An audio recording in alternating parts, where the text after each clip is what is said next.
Hello students, welcome to our channel. In today's class we are going to discuss Wallace Soyinka. So आज की class में हम Wallace Soyinka की major work को discuss करेंगे. And before this I request you to like and subscribe our channel. Okay students, let's get started. Wallace Soyinka is a Nigerian playwright and poet. He was awarded the Nobel Prize in Literature in 1986. So 1986 में इन्हें Nobel prize in literature मिला था and the first African to be honoured with this award. तो ये पहले African poet थे, playwright थे जिनको ये प्राइज मिला था. तो इस पर भी क्वेश्चन आ सकता है. The first African to be honoured with this award, Wole सोयिंका.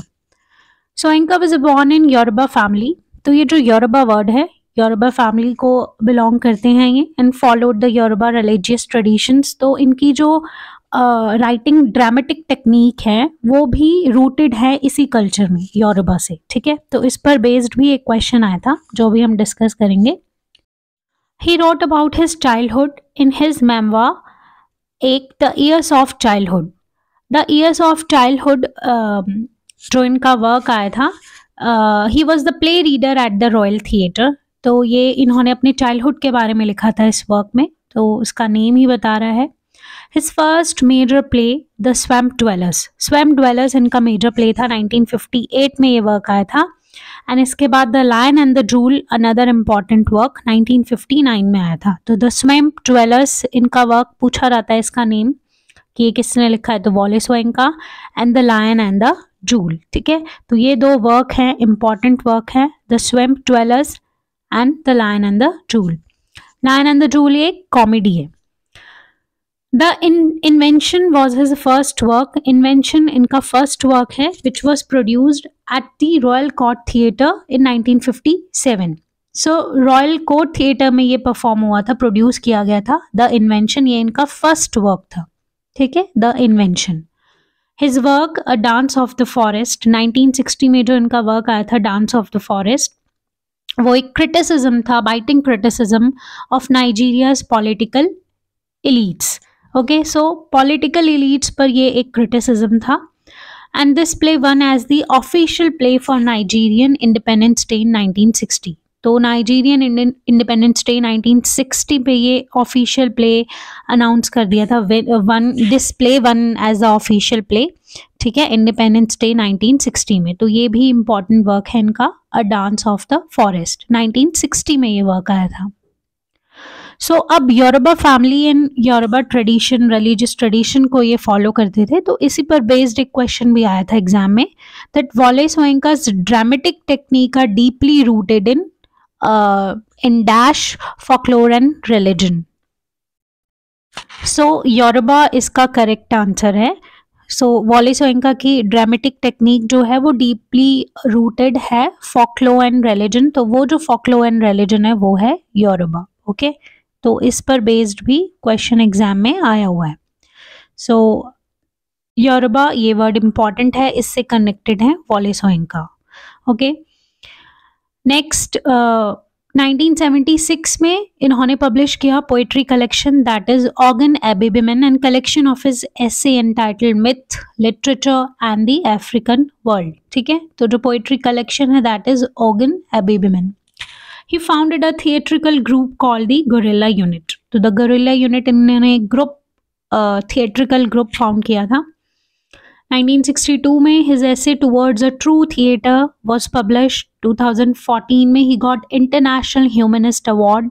Okay, and ये जो टर्म है ये बहुत इंपॉर्टेंट है. Soyinka stated a tiger does not proclaim its tigritude before it strikes. Okay, so ये जो टाइग्रिट्यूड है, ये वर्ड से ये जो प्रोवर्ब है, ये जो सेंटेंस है इंपॉर्टेंट है. So tigritude, a tiger does not proclaim its tigritude before it strikes. तो इन्होंने अपने वर्क में ये मेंशन किया था. इसका सिंपल मीनिंग ये है कि that let your achievements and abilities speak for you. ठीक है, आपकी अचीवमेंट, आपकी एबिलिटीज बताएंगी दैट हु आर यू. ठीक है, सो ये इन्होंने मेंशन किया था अपने वर्क में. तो ये टाइग्रिट्यूड वर्ड से फेमस है. So a tiger does not proclaim its tigritude before it strikes. और ये क्वेश्चन इंपॉर्टेंट है, ड्रामेटिक टेक्निक, योरुबा रिलीजन. ठीक है, Yoruba folklore. Next is the lion and the jewel 1959 में ये वर्क आया था. This play chronicles Baroka the lion who fights with modern Lakunle over the right to marry Sidi the titular jewel. Okay, so ये जो character है बेरोका, उसको किससे symbolize किया? लायन से, एंड सिड्डी को टाइट्यूलर जूल से. ठीक है. Peroka is a 62 years old protagonist referred as a lion, and in the title, while Siddhi is referred as Jewel. सिद्धि को जूल से रेफर किया गया है. तो इसमें पूछा जा सकता है कि सिद्धि को किससे रेफर किया है, बेरोका को किससे रेफर किया है. बेरोका प्रोटैगनिस्ट है.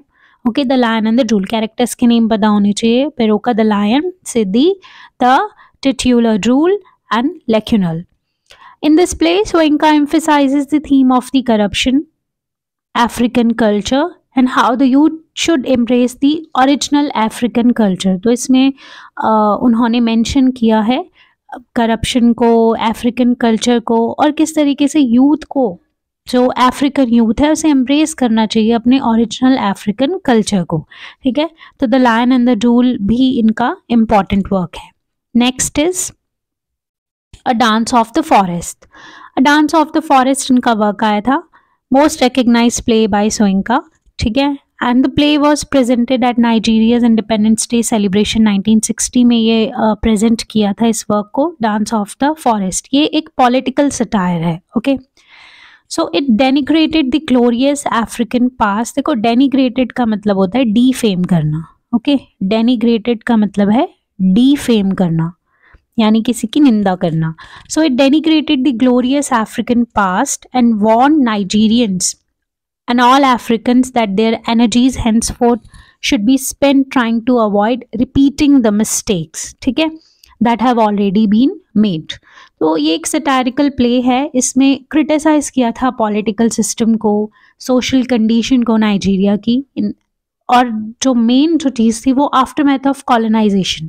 सो कॉलोनाइजेशन के आफ्टरमैथ को उन्होंने एलैबोरेट करके सोशल कंडीशन बताया था और पॉलिटिकल सिस्टम को क्रिटिसाइज किया था. डांस ऑफ द फॉरेस्ट भी इनका इम्पॉर्टेंट वर्क है. ओके, आई होप अभी तक आपको कोई डाउट नहीं होंगे. The lion and the jewel इनका इम्पॉर्टेंट वर्क है. Dance of the forest important work है. Next is Kongi harvest. Kongi harvest भी एक पॉलिटिकल सटायर था जो 1965 में आया था. In the play president Kong dictator थे of an African developing nation, is trying to modernise after deposing king Oba Danlola. ठीक है, तो वो अफ्रीका को मॉडर्नाइज करना चाहते थे, एंड उस टाइम पर जो किंग थे वो थे Oba Danlola, who is being held in detention. ठीक है. सो इसमें क्लैश शो किया है, दिखाया है ओबा एंड कॉन्गी के between. The clash is enacted between Oba and Kongi. तो ये दो किंग जो थे, इनके नेम पूछे जा सकते हैं. कॉन्गी हार्वेस्ट किसने लिखा है, ये कब वर्क आया था?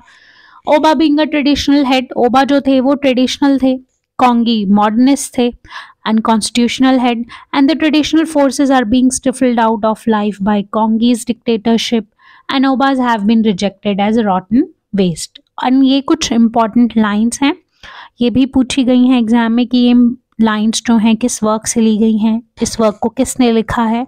ठीक है, तो कॉन्गी हार्वेस्ट की लाइंस हैं, is to ism for ism is ism, of ism and absolute ism, to demonstrate the tree of life is sprung from broken peat, and we the rotten bark sprung when the tree swells its pot, the mucus that is knotted out when Congi's new race blows. ठीक है, तो ये भी lines exam में पूछी जा सकती हैं. कॉन्गी हार्वेस्ट पॉलिटिकल सटायर है. डांस ऑफ द फॉरेस्ट भी आपका सटायरिकल प्ले है. Then the lion and the jewel work. ठीक है, इसमें लायन किसको सिंबलाइज कर रहा है, जूल किसके लिए यूज़ किया गया है. ओके, एंड वॉले सोयंका की dramatic technique Yoruba फोकलो and religion को बिलोंग करते थे, तो वो उसी में ही डीपली रूटेड है. ठीक है, थिएट्रिकल ग्रुप उन्होंने फाउंड किया था, that is the gorilla unit. So अभी कुछ और मेजर वर्क्स हैं वॉले सोयंका के जो हम नेक्स्ट स्लाइड्स में डिस्कस करेंगे. Okay students, after Congi harvest, next work is Death and the king's horseman. Death and the king's horseman, ये वर्क जो था वॉलेस वायंका का, ये 1975 में आया था। This work is also important. This play is based on a real incident, तो ये रियल इंसिडेंट पर बेस्ड है। took place in Nigeria during British colonial rule. The horseman of an important chief was prevented from committing ritual suicide by the colonial authorities.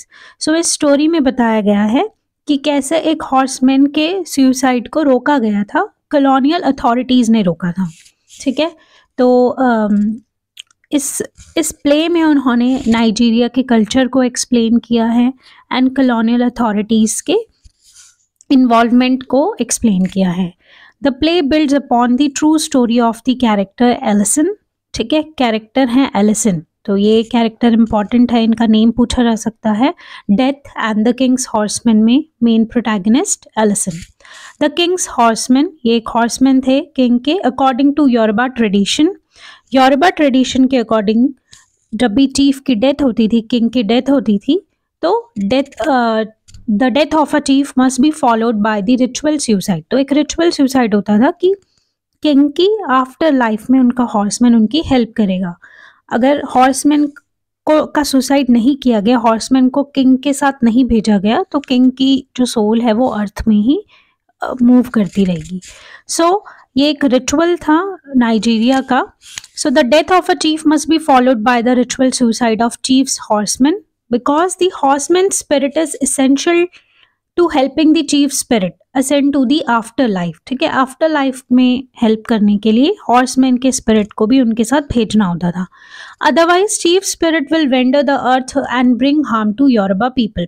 सो उनकी जो spirit है वो अर्थ पर ही घूमती रहेगी और योरुबा लोगों को परेशान करेगी।